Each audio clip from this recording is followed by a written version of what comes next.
All right, Raider Nation. So the Las Vegas Raiders not only passed on Shedeur Sanders, Jackson Dart, Jalen Milroe, even Will Howard, who was the protege of our offensive coordinator in that national championship. But they also went and drafted not one, but two quarterbacks in the 6th round. Two quarterbacks nobody's ever heard of, well, except for this guy and maybe a couple of other people on the planet. And today I'm going to be breaking down why this is actually a genius move by the Las Vegas Raiders and how each one of these players could eventually play a big role within this team and the offensive scheme. All that and more on today's episode of the Raider D Podcast. Welcome everybody. I am Mike Dean, the host of the Raider D Podcast, aka the Raider D. Welcome in. If you haven't hit that subscribe button and you're brand new and you love the Las Vegas Raiders, hit that subscribe button. And if you love daily commentary from the Las Vegas Raiders, hit the like button because that's what we're doing today. Really appreciate it. And make sure you drop your comments down below because I love reading them. Now listen, I made the video yesterday. That was the video where some people, and this is not coming from the Shedeur Sanders camp, but some people in the media were starting to claim that maybe this was like a racially motivated situation where the NFL was trying to teach a black father in Deion Sanders and a black quarterback in Shedeur Sanders to know their place. And this is why nobody drafted him until, the 5th round. And I made it very clear that the Raiders were not interested months ago when John Spytek and Pete Carroll were hired in drafting the young guy, Shedeur Sanders. Nothing to do with his outside stuff, but everything to do with his football intelligence, his football skills.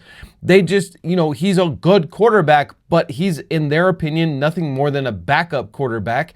And they really wanted to get Cam Ward, but they knew that getting Cam Ward was pretty much off the table, and they were definitely not going to trade up and sell the farm to get him.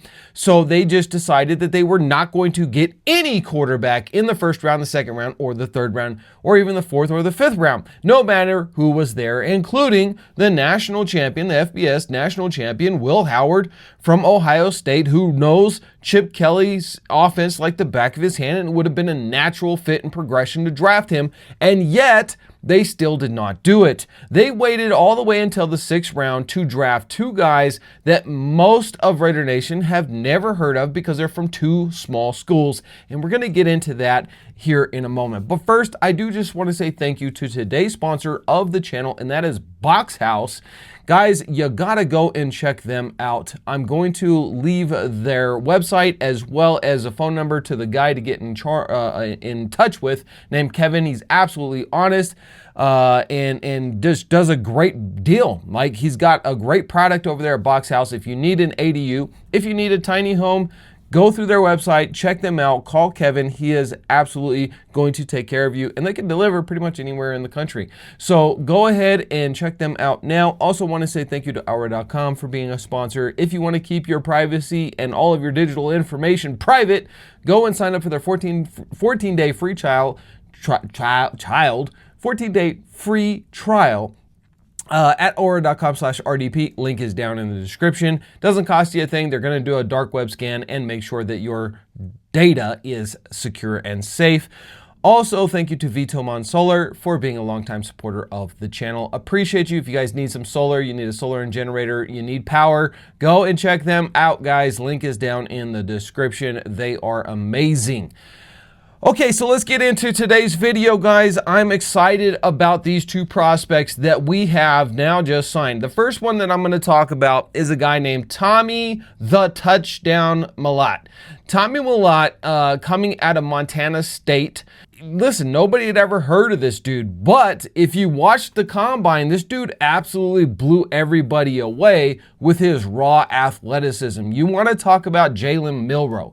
Jalen Milroe was an absolute stud as an athlete, not that great as a quarterback yet, and he is a project that's going to probably take 2 to 3 years in the NFL before he'll be ready to become a starter, and we'll see what his ceiling is as a quarterback because he's got a long way to go. However, Tommy Malot, who played for a small school, again, Montana State, whoever watches those games, unless you're in Montana maybe, This dude ran a 4.39 40-yard dash. Now, Tommy Malot is known as Tommy Touchdown because he scored a lot of touchdowns. He's a dual threat quarterback from Montana State who has become one of the most decorated in program history. He capped his college career by winning the 2024 Walter Payton Award, which is the FCS, not the FBS. The FBS is the big conference. FCS is a smaller conference, but it is the FCS Top Offensive Player, kind of like the Heisman for the FBS. And he was selected in the 6th round at pick number 213 by the Las Vegas Raiders. Malot is widely recognized for his elite athleticism, his leadership, and his versatility, making him a potentially multi-role NFL asset. Now, he stands only at 6 feet tall, so he's a short guy compared to NFL standards, still taller than me, but he is 208 pounds, and again, he runs a 4.39 40. He has a vertical of 41 inches. What quarterback can do that? He has a broad jump of 10 feet, 0.4 inches, and he can bench press, whatever their bench press is, he put it up 19 times. I think that's 250 pounds, something like that. And his pro day numbers were among the best for quarterbacks in recent memory. Again, his 40-yard dash is just like blowing minds that a quarterback can run this fast and still be productive and accurate as a quarterback, which he was pretty good at. Now let's go over some of his career totals. He has over 6,000 career yards in passing. He has over 55 passing touchdowns, and he has 3,517 rushing yards and 43 rushing touchdowns, which is crazy. He has 33 wins as a starting quarterback. So, I mean, he was just lighting it up. So I think here's one of the more important things is he had a 67.8% completion rating. So that goes to show you that he was absolutely just dominating. In 2024 alone, he put up 2,783 passing yards, 31 touchdowns, only 2 interceptions, guys. 31 touchdowns, only 2 picks. He had over 1,000 rushing yards and 15 rushing touchdowns in 2024. Again, a 67.8% completion rating. He has elite athleticism. He's a dual threat playmaker, high football IQ, leadership and intangibles, short to intermediate accuracy, and he's very versatile. Now, he doesn't have the strongest arm. He's not going to be able to make those big time 40-yard plus throws in the NFL with a lot of accuracy.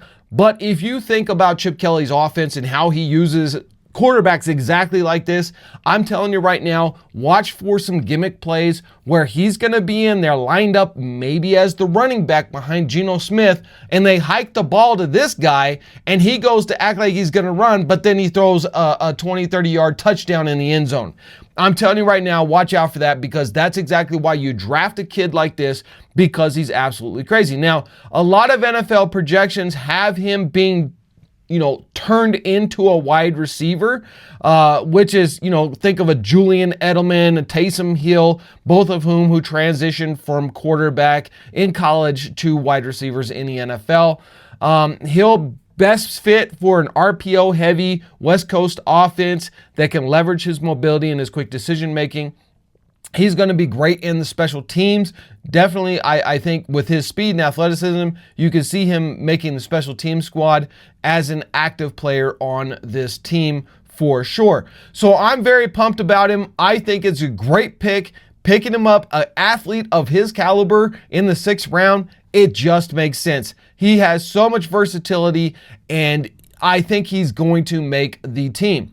Now, listen, right now we technically have 5 quarterbacks, but as I said, don't look to see him be a quarterback in the NFL. It is quite likely that he is going to transition into a wide receiver and maybe even a running back. With his elite speed and his running ability and his ability to make people miss after contact, he could even transition into being a running back. We'll see what the Raiders do with him, but I'm excited. Now, we got another quarterback that we need to talk about, and this is a guy that I was actually more familiar with than Tommy Touchdown, and that is Cam Miller. So Cam Miller, who is from North Dakota State, the funny story here is that the 2 of these quarterbacks that we drafted faced each other twice in the FCS National Championship. Again, not to be confused with the FBS, which is the big game.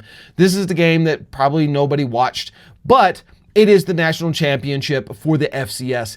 And so they're rivals, right? And both of them to get picked almost back to back by the Raiders is absolutely hilarious. We now have 5 quarterbacks in the quarterback room. Obviously, that is going to get whittled down. And again, I think Tommy Touchdown will be converted over to a wide receiver. But I think Cam Miller, who is also a dual threat quarterback, has a very real possibility of making this team as the third string quarterback, and he's got a ton of potential. So let's go over Cam Miller a little bit here. Again, like I said, he's from North Dakota State. Cam Miller selected by Las Vegas Raiders with the 215th pick in the 6th round. He is highly experienced and decorated quarterback out of North Dakota State. He started 56 games, including 54 consecutive starts, led the Bison to 2 FCS national championships, and set multiple school records for passing and total offense. He's a little bit bigger at 6'1" and 215 pounds. So he's closer to that level that you want to see in an NFL quarterback. Experience and leadership, Miller is one of the most experienced quarterbacks in the draft with a 45-11 record as a starter and 2 national titles. He was praised for his composure, efficiency, and leadership, serving as a team captain and orchestrating a pro-style, run-oriented offense. Sound kind of like what the Raiders want to do now? Yes, it does. Decision-making, known as a savvy game manager, Miller excels at pre-snap reads and taking what the defense gives him. He rarely forces throws and consistently limits turnovers, just 19 interceptions in 56 games. Accuracy and efficiency, Miller finished his career with a 69.4% completion rate, setting an NDSU records for completions and passing yards in 2024, where he completed 73.5% of his completions, of his passes, 3,251 yards, 33 touchdowns, and only 4 interceptions. He is a dual threat guy, man. The true dual threat, Miller rushed for 2,277 yards and 48 touchdowns in his career, including 12 rushing touchdowns in his final season. He's adept at extending plays and making throws on the run, something that the Raiders absolutely need. High football IQ, son of a coach, Miller's understanding of game and ability to process defenses are advanced for a rookie. He was rarely rattled and made consistent improvements in each season. He is ready for a pro-ready system. That's where he came from. He played in a pro-style offense, making him comfortable with NFL concepts and terminology. Now, again, some of his weaknesses are his arm strength is not up to par with what you would want to see with an NFL quarterback, but that can be improved upon, especially if he's sitting for 2 or 3 years behind Geno Smith. Get him in that weight room, get him in there with the strength staff, and they will get him ready to go. At 6'1", he is a little bit shorter than what you would typically like, and he played with lower competition in the FCS than if he had been in the FBS. However, this is a guy that you can literally just sit for 2 or 3 years, and then he could become your starting quarterback after Geno Smith eventually retires or moves on to another team. I think it was an absolute perfect. It was a gem. He was projected to go in the 5th round. He went in the 6th round to the Raiders. The Raiders picked up 2 quarterbacks.